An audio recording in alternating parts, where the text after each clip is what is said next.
Hi, everyone. I'm Jess Podgajny, co-founder and CEO of LLUNA. We are here today. I am live with Steve Van Valin, who is the founder of Culturology. He is a partner at Consinity, and he's also the author of a forthcoming book called The Search for Meaning at Work.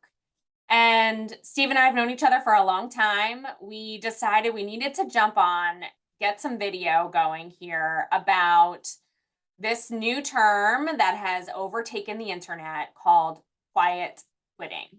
Steve, thank you for joining me. Oh, thank you so much. Great to be with you. Can't wait to talk about this with you.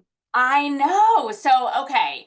The first time I saw quiet quitting, as I was scrolling through LinkedIn, I was like, what in the world are we talking about now? So I'm going to pose you the question, Steve. When you see the term quiet quitting, or based on the research or reading that you have done, how do you define it? What do you think quiet quitting is, and why has it kind of sparked this wildfire on the internet?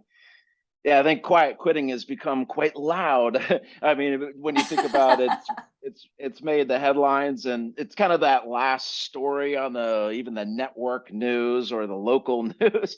Totally.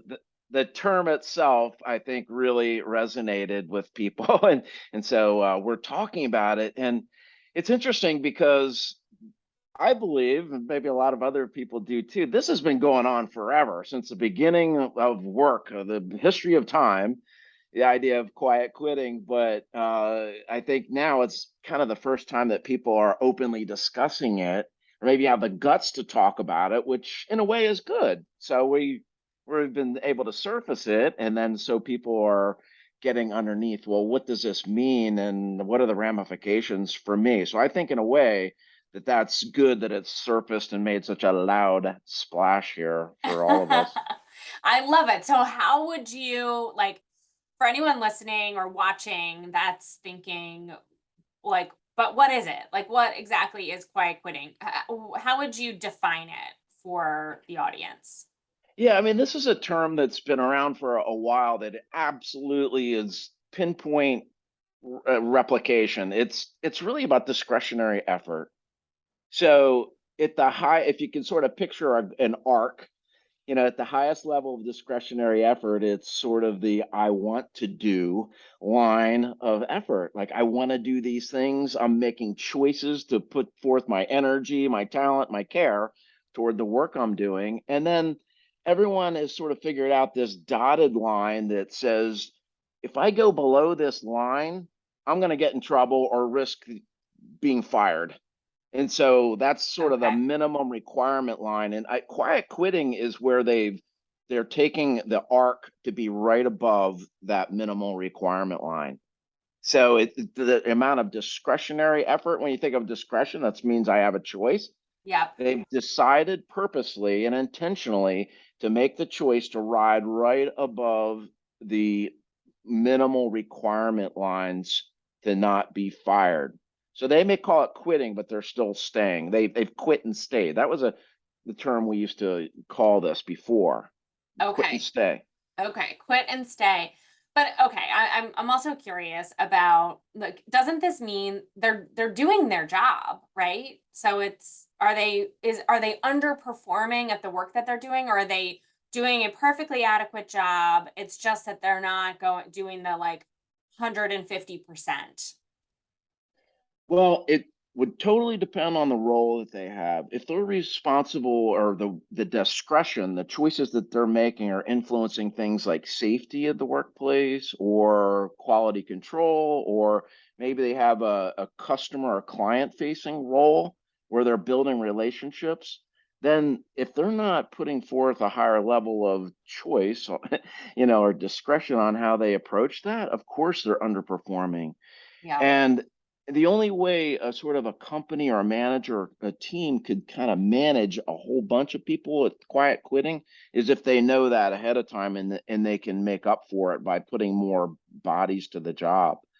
But I think anyone who's being hired, unless they're on an old-fashioned industrial sort of management where they're cranking out a number of widgets or making a certain number of phone calls, we expect people to have discretion in what they do, and we expect them to use their brain power to think for, through their job to say, wow, I could do this and supersede the client's expectations by delivering this is what we want from people. So yeah, they are underperforming if they're at that lowest line there. Okay.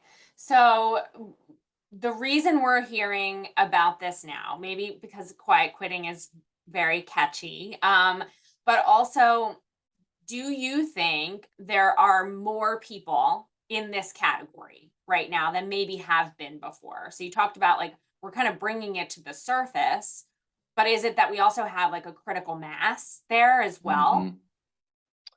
Yeah, the fact that it's sort of out now, out in the open and more acceptable, I think that gravitational pull or that social acceptance Yeah. certainly is having an impact.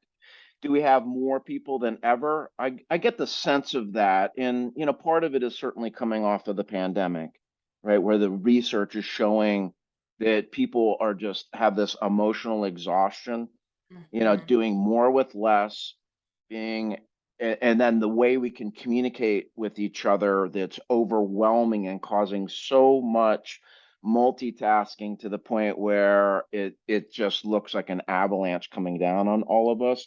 The amount of work that we can do, even beyond like what's required of us, like the amount of work that we can do because of the how rapidly we can communicate and exchange things with people.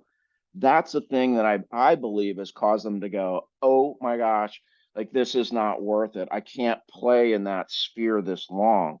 I'm gonna Hmm. pull back. It's ruining my stress levels, my psyche, my ability to do some of those things that I want to do in my life, whether it's, taking a mountain bike ride or going for a hike or hanging out and binge watching something. But it's taken away from that. And so they're making the choice in the opposite direction. Couldn't agree more that people have reassessed, how am I spending my time? Like, Hmm. I think unilaterally everyone is saying, how am I spending my time? Am I spending it the way I want to spend it? Um, I think that this quiet quitting is the pendulum swinging pretty far in one direction. I also think the other direction is burnout, right? Like you're so Hmm. burnt out, and they probably meet somewhere, a circle kind of eventually they it'll meet those two sides. But like what's in the middle then? Like what are we what's the sweet spot? What are we actually striving for? Well, I think we were more accepting of being burned out when we were doing it with somebody else. When I was Mm, working with people elbow to elbow every day, we had the power to raise each other up. Think about a sports team that's exhausted. It's the fourth quarter, and they look at each other and they go, it's the fourth quarter. We got to rally and pull this together. And we had that capacity to do that when we are more connected and feel like we belong to something together yeah. as a team.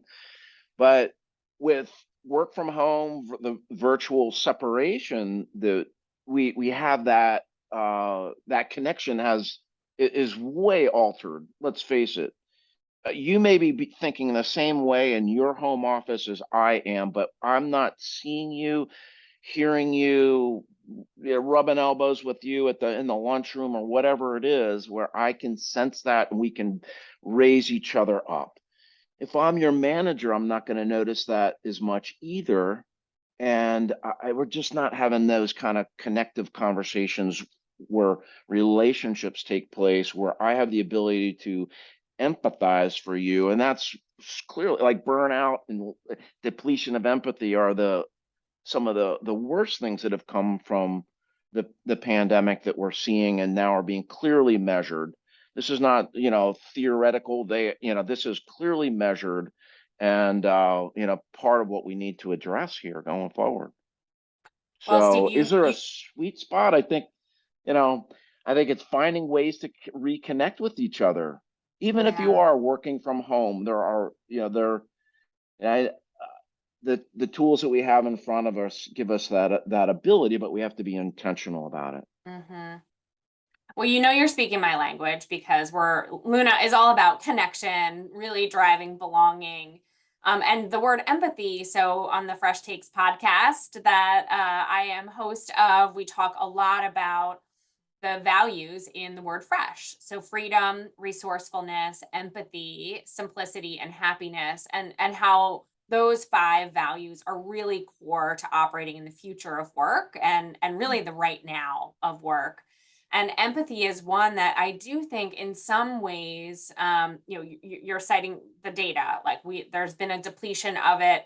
And I think sometimes that's because we're just moving too fast and not taking the time to truly understand people and create those connections, as you mentioned.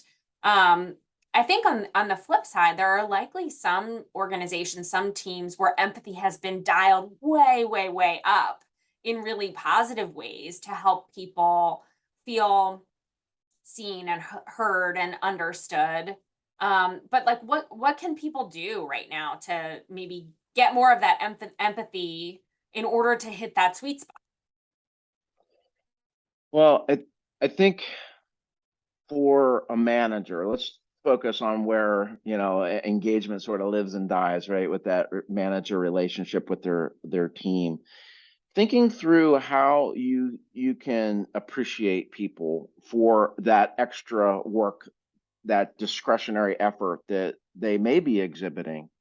That if they're on the teeter totter for whether or not to continue doing that or drop down to sort of quiet quitting mode, what can you do to make that extra effort, that choice that they make, feel meaningful to them? Yeah, And you have to empathize, like that's where it starts. That's the core piece. Like for me to know what motivates you or what you're most proud of in your world, or the things that give you a glimmer in your eye when you think about the work that you're doing. For me to come back out and then support you by saying, you know what, that meant a lot when you did this. And it meant a lot to me personally too as a manager, because guess what, my hair's on fire too every day. And yeah, you're helping me and the team get through this. And I just want to let you know that, and thank you. And the person, after they pick love themselves off the floor and go, oh my gosh, like somebody finally recognized it, it. um, that reinforces that choice. Hmm. We don't want quiet quitting to be sort of like the default mode. Like we want to reinforce and give that meaning to the work that they're doing. And so that starts with just even having simple conversations where we can express appreciation to each other. And Kind love of that the that Yeah. oh, go ahead. No, I was going to say that, I mean, the common sort of expression that's been around for a long time on this is catching people doing things right. Yeah. Having that mindset of empathy, like, what are they doing right? I got to think through it from their perspective. And if we don't know each other as well as we need to, that makes it a little bit harder. And what you're doing with Luna is kind of revealing those choices that people can Yeah. make on how to empathize better. Thanks, Steve. Um, yeah. So, and So as an introvert, it's kind of hard to climb inside that world a lot of times. We some of us need that help.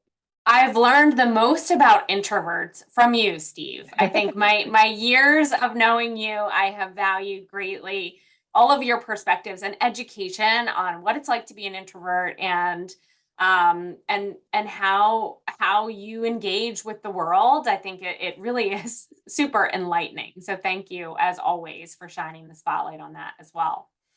My pleasure. Well, I'm an introvert who likes to extrovert. How's Oh that? So, yeah. Oh yeah. I have one more question for you, Steve, before we wrap this one up for today is so your book that's coming out, The Search for Meaning at Work. Um really powerful, I think, especially right now because everyone's trying to figure out again, why do I do this? And like what comes back to me as a result? And you've identified these 11 amplifiers that help. You might have a combination of those amplifiers as an individual that help you derive meaning from work. Can you share just like maybe a couple of high level thoughts about how people could employ that mindset a bit when they're engaging with their teams or their colleagues about how meaning really drives ROI at work? Sure. Well, when it comes to like purpose and meaning, we actually need to be multitaskers. In other words, the purpose of our life doesn't just come from one thing, and at work, it comes from many things. And so we can turn those amplifiers up. I can't give you meaning, but I can actually make it more apparent to you by turning up those amplifiers. Mm-hmm. So when you think about like the most basic one that really gives an ROI to a work team or to a business is simply tapping into the self-satisfaction amplifier. And a quiet quitting, it's pretty evident that they're not being satisfied doing that work, so they're dropping down to another level.